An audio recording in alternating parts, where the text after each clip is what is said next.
दोस्तों, पिछली वीडियो में हमने नेविगेशन के ऊपर काम किया था और अब हम बाकी के कंटेंट पे काम करेंगे। एक बटन था जो पिछली वीडियोस के अंदर मिस हो गया था, जो मैंने अभी डाल दिया। ओके, तो अभी उसके बाद ये लोगो है, सही है। उसके बाद फिर ये हमारी नेविगेशन, उसके बाद ये पॉइंट है और फिर उसके बाद फिर ये चीज़ है।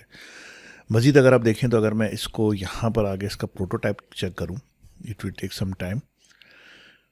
ये देखें दोस्तों, अगर आप इस उसको देखें प्रोटोटाइप को या वेबसाइट को, तो इसके अंदर मैंने छोटी छोटी चीज़ों पे काम किया। जैसे सर्विसेज पे जैसे आपका माउस जाता है तो ये थोड़ी मूवमेंट होती है, वर्क के अंदर मूवमेंट होती है, अबाउट अस एंड ऑल। और ये देखें, ये छोटी सी एनिमेशन है, आजकल ये ट्रेंड है। तो ये कैसे बना, ये प्रोटोटाइप के अंदर मैं आपको बताऊंगा। फिर ये टैग से अगर मेरा माउस बटन के ऊपर जाता तो ये कैसी मूवमेंट हो रही है, सही है। इस पर आई विल वर्क। ये जो फ्री साइट ऑडिट है, इस पर मैं एनिमेशन करके दिखाऊंगा आपको। अच्छा, मैं इसको ज़रा स्क्रॉल करूँ तो आप ये देखें कि स्क्रॉलिंग करते वक्त ये मैंने एक स्लाइडर सा बना दिया है। जैसे मैं इसको क्लिक करूँगा तो ये स्लाइडर के तौर पर यूज़ हो रहा होगा, सही है। फिर मैं नीचे आ जाऊँ तो देखेंगे रीड मोर पे जैसे मैं क्लिक करता हूँ तो ये थोड़ी सी मूवमेंट हो रही है, सही है। फिर इसी तरीके से व्यू डिटेल है तो इसके माउस होवर के अंदर काम हुआ है, और फिर ये गेट फ्री कोटो के अंदर, सही है।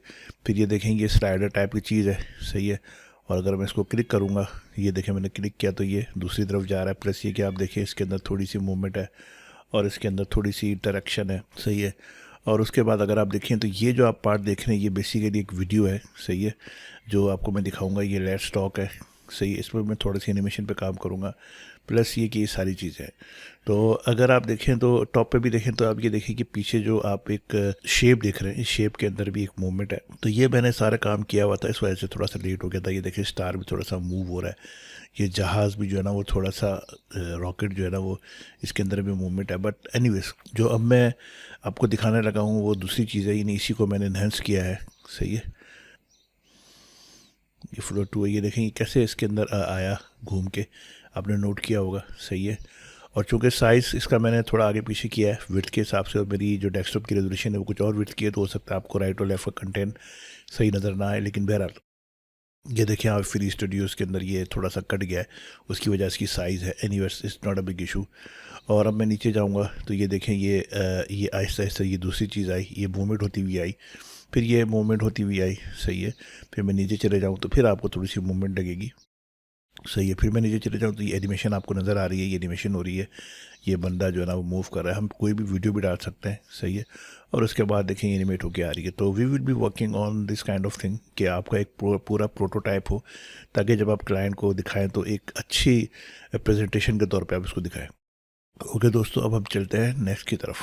अब दोस्तों, अगर मैं इस लेआउट को देखूं तो इसमें दूसरी चीज़ है, ये हमारा ये वर्ड जिसके अंदर लिखा हुआ वी ग्रो बिजनेसेस। तो मैंने सिंपली लिखा यहाँ पर वी ग्रो, सही है। और फॉर सम रीज़न मैं बिजनेसेस को अलग लिखूंगा, बजाय इंटर मार के मैं बिजनेसेस लिखूँ, मैंने सिंपली लिखा बिजनेसेस। ओके, और यहाँ आके वी ग्रो के अंदर मैंने इसको सेलेक्ट किया और यहाँ पर आके 3 डॉट के ज़रिए से मैंने इसको कर दिया ऐसे, जो मैं आपको पहले भी बता चुका हूँ। ओके, और फिर मैंने यहाँ पर आके इसको यहाँ रखा। ओके, अब ये बिजनेसेस का जो वर्ड है इसके नीचे एक लाइन है, तो मैंने लाइन को लाइन टूल के ज़रिए भी डाल सकते हैं, लेकिन रेक्टेंगल टूल के ज़रिए मैं डालता हूँ। ज़्यादातर मैं रेक्टेंगल यूज़ करता हूँ रेदर देन लाइन। अब आपकी मर्ज़ी, आप कैसे भी यूज़ करें। ओके, मैंने यहाँ पर आके अंदाजे से एक लाइन बना दी, एक रेक्टेंगल बना दिया। ओके, और जिस तरह फ़ोटोशॉप के अंदर या इलस्ट्रेटर के अंदर होता है कि आप आई प्रेस करते हैं तो वो आपको इजाज़त दे देता है कि आप कोई भी कलर पिक करें, तो मैंने एक कलर पिक कर लिया। ओके, अब ये भी एक हमारे पास लेयर है और ये भी एक लेयर है। इन दोनों लेयर को मैंने पकड़ के शिफ्ट ए मतलब ऑटो लेआउट किया, और उसके बाद फिर यहाँ से कंट्रोल किया तो आप ये देखें कि ये इसके ऊपर कहीं आ गया, सही है, ये इसके ऊपर आ गया। ओके, यहाँ पर आने के बाद ये जो ऑटो लेआउट है इसको मैंने नाम दे दिया बिजनेसेस। ओके, बिजनेस कर दिया। अब ये नोट कीजिएगा, लेफ़्ट के अंदर ये पहले बिजनेस का लफ्ज़ है और उसके बाद ये रेक्टेंगल है। इस रेक्टेंगल को मैंने कर दिया येलो लाइन। ओके, अब ये येलो लाइन है और उसके ऊपर बिजनेसेस है। अगर मैं बिजनेसेस को सिलेक्ट करता हूँ तो ये ऊपर है, लेयर के हिसाब से ये ऊपर, ये नीचे है, लेकिन फिर भी बिजनेसेस के अंदर छुप गया। उसकी वजह है कि ये ऑटो लेआउट है, और ऑटो लेआउट के अंदर अपना एक ऑप्शन होता है कि अगर आप इसको सिलेक्ट करें, याद रखिएगा फ्रेम को, ऑटो लेआउट की सूरत में या नॉर्मल फ्रेम हो, जब भी आपको किसी फ्रेम को सिलेक्ट करना है तो उसको आप जड़ से यानी मुंह से पकड़ें। जो ये यहाँ पर है, आप यहाँ से पकड़ेंगे तो हो सकता है कि आपसे कोई गलत चीज़ हो जाए, यानी हो सकता है आप कुछ अफेक्ट करना चाह रहे हो, लेकिन आप समझ रहे हो कि मैं पूरे फ्रेम में कर रहा हूँ, but no, you need to select from the मुंह। सही है, आपको मुंह से पकड़ना है। ओके, यहाँ से पकड़ा आपने। उसके बाद आप ये देखिएगा कि हमारे पास ये 3 डॉट हैं। इस 3 डॉट के अंदर ये बाय डिफ़ॉल्ट ये क्या करता है कि लास्ट जो भी होता है उसको टॉप कर देता है। तो मैंने उसको बोला कि नहीं, आप फर्स्ट ऑन द टॉप करो, तो ऑटोमेटिकली ये यहाँ पर हो जाएगा। सही है। उसके बाद जब हम कोई ऑटो लेआउट करते हैं तो ऑटो लेआउट करने के बाद ऑटोमेटिकली हमें ऊपर कुछ ऑप्शंस दिखाता है। इस ऑप्शंस के अंदर हग का मतलब होता है आपस में मिलना, यानी हग करना, जो अपने नाम से ही ज़ाहिर है। दूसरी चीज़ होती है फिक्स, और तीसरी चीज़ एक और होती है जो आप अभी देखेंगे। इसके अंदर ये जो मैंने इसको सिलेक्ट किया, इसके अंदर ये जो लिखा हुआ है येलो लाइन, इसको जब मैं सिलेक्ट करूँगा तो आप ये देखिएगा कि ऊपर जो ऑप्शन है इसमें लिखा हुआ फिक्स, यानी वो अपने नाम से ज़ाहिर है वो फिक्स। मैं इसको कह रहा हूँ कि भाई आप इसको फिक्स ना करो, बल्कि कंटेनर जो है, यानी जो कंटेनर है, यानी हमारा जो फ्रेम है, उसी हिसाब से इसको छोटा और उसी हिसाब से बड़ा करो। अब इसने क्या किया, मैंने आपके सामने अभी इसको येलो लाइन को पकड़ के इसको फिल कंटेनर किया। तो अब मैं जब इसमें लिखूंगा, फॉर एग्जांपल बिजनेस के बजाय मैंने लिखना शुरू कर दिया मनी, मैंने MONEY किया, तो ये ऑटोमेटिकली उसी हिसाब से उतनी ही लाइन देगा जितना मैंने टैक्स लिखा है। ओके दोस्तों, अब मैं इसको अंडू कर रहा हूँ ताकि मैं अंडू कर रहा हूँ ताकि वो बिजनेस पे दोबारा चले जाए। ये बिजनेस हो गया। ओके, इसमें मैं कुछ और टैक्स बढ़ाना चाहूँ, जैसे मैंने कुछ भी टैक्स बढ़ाया, तो ऑटोमेटिकली नीचे की लाइन उसी हिसाब से छोटी या उसी हिसाब से बड़ी होगी। आई होप दोस्तों कि आप ये समझ गए।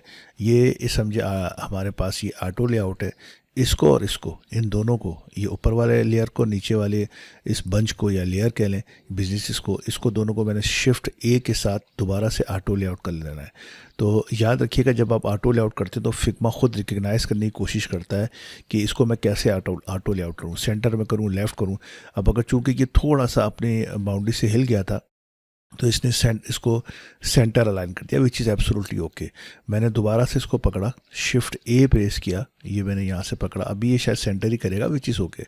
मैंने यहाँ पर आके इसको कह दिया कि मुझे आप प्लीज़ लेफ़्ट कर दो, तो ये लेफ़्ट अलाइन हो गया। अब ये मेरा पूरा एक यूँ समझिए कि कंपोनेंट बन गया। मैं इसको कंपोनेंट चाहूँ तो कंपोनेंट बना सकता हूँ, बट कंपोनेंट के बारे में आपको मैं बाद में बताऊँगा। बट फॉर नाउ मैंने इसको नाम दे दिया हेडिंग। सही है, ये हमारी हेडिंग बन गई है। सही है। उसके बाद हमारे पास ये बटन्स हैं, उसके बाद हमारे पास टैग्स हैं।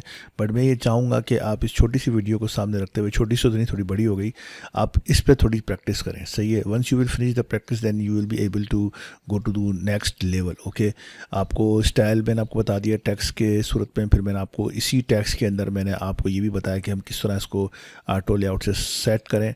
और दैट्स ऑल फॉर नाउ। अब इसकी प्रैक्टिस करें और फिर मिलते हैं इंशाल्लाह नेक्स्ट वीडियो में। अस्सलाम वालेकुम रहमतुल्लाह।